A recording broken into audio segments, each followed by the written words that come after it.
మనకు వచ్చిన సంఖ్యాబలం తక్కువ కాబట్టి అసెంబ్లీలో మనం చేసేది తక్కువే. కౌరవులు లాంటి వ్యక్తులు ఉండే సభకు మనం వెళ్లాల్సి ఉంటుంది. ఇలాంటి పరిస్థితుల్లో మనం ఏదో చేయగలుగుతామనే నమ్మకం లేదు. ఇలా ఒకదాని వెంట మరొకటిగా కీలక వ్యాఖ్యలు చేసింది ఎవరో కాదు, ఏపీ మాజీ సీఎం వైసీపీ అధినేత వైఎస్ జగన్. అధికార పక్షం పాపాలు పండే కొద్దీ ప్రజలతో కలిసి ప్రజలతో నిలబడి చేసే కార్యక్రమాలు రాబోయే రోజుల్లో ఊపందుకుంటాయి అంటూ వైసీపీ అధినేత చేసిన వ్యాఖ్యల వెనుక మర్మం ఏంటి? ప్రజల్లోనే తేల్చుకునేందుకు జగన్ సిద్ధమయ్యారా?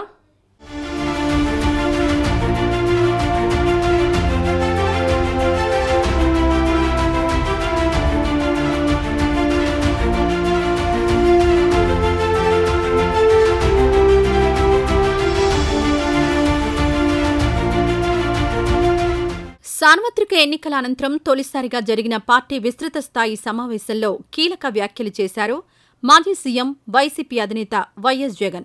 రాష్ట్రంలో ప్రతి కుటుంబానికి, ప్రతి గడపకు మనం చేసిన మంచేమిటో తెలుసన్న ఆయన వైసీపీ అందించిన పాలనను ప్రజలు ఎవరూ మరిచిపోరన్నారు. 2029 నాటికి చంద్రబాబు మోసాలు, ప్రలోభాలు గుర్తించి రెట్టించిన ఉత్సాహంతో మళ్లీ ప్రజలు వైసీపీని అధికారంలోకి తెచ్చుకుంటారని నేతలతో వ్యాఖ్యానించారు. ఇప్పుడు చూడని పాలన ఈ మాదిరిగా ఇచ్చిన తర్వాత మరి ఎందుకు ఈ మాదిరిగా రిజల్ట్స్ వచ్చాయి? కనీసం ఇవేవి చేయకపోయిందంటే సరేలే, ఇవన్నీ చేయలేదు కాబట్టి ప్రతిపక్షంలో కూర్చుంటున్నాము అనే దానికి అర్థం ఉండేది, ఇంత బాధ కూడా ఉండేది కాదు.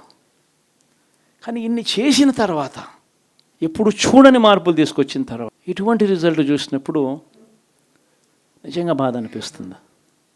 ఇంత జరిగిన తర్వాత కూడా ఏకంగా 40% ఓటు షేర్తో ఈరోజు ప్రతిపక్షంలో ఉన్నాం. ఇంత జరిగిన పిమ్మట కూడా ఈ రోజుకి కూడా మనం చేసిన మంచి ఎక్కడికి పోలేదు.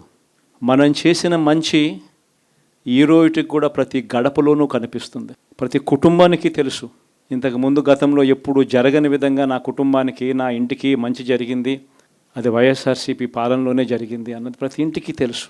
ఆ చేసిన ఆ మంచి ఎక్కడికి పోలేదు. మొన్నటి ఎన్నికల్లో వైసీపీకి 40% ఓట్లు పోలయ్యాయన్న విషయాన్ని మర్చిపోవద్దంటూ నేతలకు హితోపదేశం చేశారు జగన్. 2019లో వచ్చిన ఓట్ల కంటే ప్రస్తుతం వచ్చింది కేవలం 10% మాత్రమే తక్కువని చెప్పుకొచ్చారు.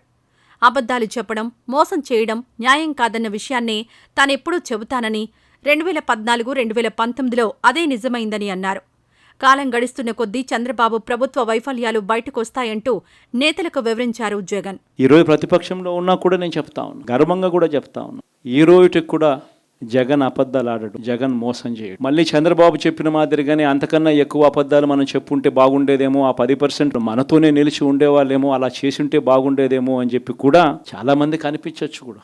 మరీ జగన్ ముక్కుసూటి మనిషి, మరీ జగన్ రాజకీయాలలో మరీ నిజాయితీగా ఉంటాడు, ఇంత నిజాయితీగా ఉండడం కరెక్ట్ కాదేమో అని. కానీ ఒకటే చెప్తా ఉన్నా, ఓడిపోయిన పర్వాలా, అధికారం కోసం అబద్ధాలు చెప్పడం, అధికారం కోసం మోసం చేయడం ధర్మం కాదనే, న్యాయం కాదనే జగన్ ఎప్పుడు నమ్ముతాడు. 2014లో కూడా ఇదే నమ్మాను.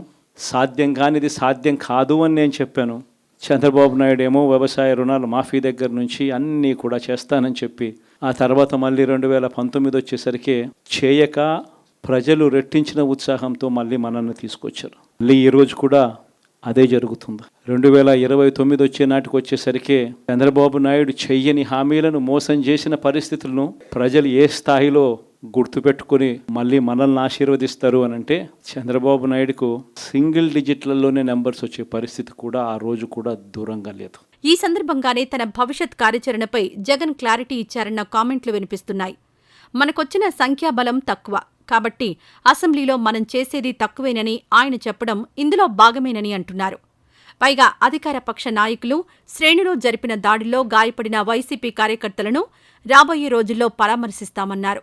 తద్వారా భవిష్యత్తులో అసెంబ్లీలో ఉండే కంటే ప్రజాక్షేత్రంలో ఉండడమే మంచిదన్న భావనలో వైసీపీ అధినేత ఉన్నట్లుగా కనిపిస్తోంది. అసెంబ్లీలో ఏదో మనం చేయగలుగుతామని చెప్పి నాకైతే నమ్మకం లేదు. కానీ పాపాలు పండే కొద్దీ ప్రజలతో కలిసి ప్రజల మధ్య నిలబడి పోరాటం చేసే కార్యక్రమాలు అయితే రాబోయే రోజుల్లో ముమ్మరంగా స్పీడ్ అందుకుంటాయి. అదే జగన్ పరిపాలనలో కులం చూడలేదు, మతం చూడలేదు, ప్రాంతం చూడలేదు, చివరికి ఏ పార్టీకి ఓటు వేశారని కూడా చూడలేదు. ప్రతి పథకాన్ని డోర్ డెలివరీ చేయించాడు జగన్, మన వైఎస్ఆర్ కాంగ్రెస్ పార్టీ. కానీ ఈరోజు కేవలం వాళ్ళ పార్టీకి ఓటు వేయలేదు అన్న ఒకే ఒక్క కారణంతో ఏకంగా మనుషులను కొడతా ఉన్నారంటే, ఆస్తులను ధ్వంసం చేస్తూ ఉన్నారు అని అంటే, ఓటు వేయని వారిని అవమానిస్తూ ఉన్నారు అని అంటే, నిజంగా ప్రతి గ్రామంలోనూ ఇంత అన్యాయంగా వ్యవహరిస్తున్నారు అని అంటే, శిశుపాలని పాపాలు పండడం చాలా వేగంగా పడతా ఉన్నాయి. పాపాలు పడ్డే కార్యక్రమం హోర్డింగులు పెడుతున్నారు, రెడ్ బుక్ అని హోర్డింగులు పెట్టి, ఆ రెడ్ బుక్లో కక్ష సాధింప చేయబోయే అధికారులు ఎవరు, ఎవరిని కొట్టాలి, ఎవరిని నాశనం చేయాలి అని చెప్పి ఏకంగా పేర్లు రాసి రెడ్ బుక్ అని చెప్పి దాన్ని ప్రకటించి ఏకంగా హోర్డింగులు పెట్టి, ఆ రెడ్ బుక్ అనేది ఏదో ఘనకార్యం చేస్తూ ఉన్నట్టుగా ఆ రెడ్ బుక్స్లో ఉన్న పేర్లన్నింటినీ కూడా మేము వాళ్ళని కొడతాము, వాళ్ళని చంపుతాము, వాళ్ళ మీద అఘాయిత్యాలు చేస్తాము, అన్యాయాలు చేస్తాము అని చెప్పి ఏకంగా నిస్సిగ్గుగా దౌర్జన్యం చేస్తూ ఉన్న పరిస్థితులు కనిపిస్తూ ఉన్నాయి. అటు వైసీపీ నేతలు సైతం ఇదే మాట చెబుతున్నారు. టీడీపీ దాడులకు భయపడేది లేదన్నారు మాజీ మంత్రి కొడాలి నాని. తెలుగుదేశం నేతల దాడుల్లో గాయపడిన ప్రతి వైసీపీ కార్యకర్త కుటుంబం వద్దకు జగన్ వెళ్తారని, ఈ మేరకు తమతో జరిగిన సమావేశంలో చెప్పారన్నారు.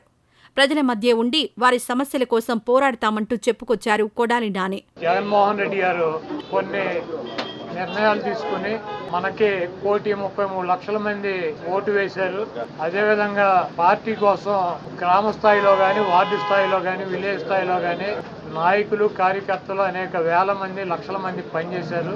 వాళ్ళందరినీ కూడా కాపాడుకోవాల్సినటువంటి బాధ్యత మందే. మీరు తప్పకుండా నియోజకవర్గాల్లో ఒక వారం రోజులు పర్యటన చేసి దాడులు జరిగినటువంటి మన నాయకుల మీద కానీ, కార్యకర్తలను కానీ మీరు అండగా ఉండాలని, అదేవిధంగా రాబోయే రోజుల్లో నేను కూడా గాయపడినటువంటి తెలుగుదేశం పార్టీ అల్లరి మూకలు చేసినటువంటి దాడుల్లో ఇబ్బంది పడినటువంటి ప్రతి కుటుంబానికి దగ్గరికి నేను వస్తాను, వాళ్ళకి అండగా ఉంటానని చెప్పి జగన్మోహన్ రెడ్డి గారు చెప్పారు.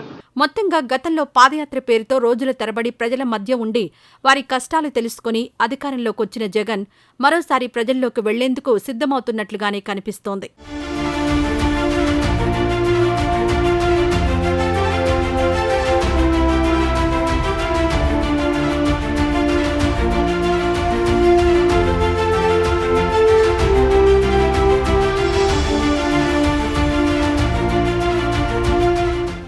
లోక్సభ ఎన్నికల్లో కొన్ని రాష్ట్రాల్లో కాంగ్రెస్ పార్టీకి 1/6 ఎంపీ సీట్లు రావడం వెనుక కారణాలేంటి? ఆయా రాష్ట్రాల్లో అధికారంలో ఉన్న సీట్లు ఎందుకు తగ్గాయి? ఆ వివరాలు చూసే ముందు ఇదండి సంగతిలో ఇప్పుడు స్మాల్ బ్రేక్.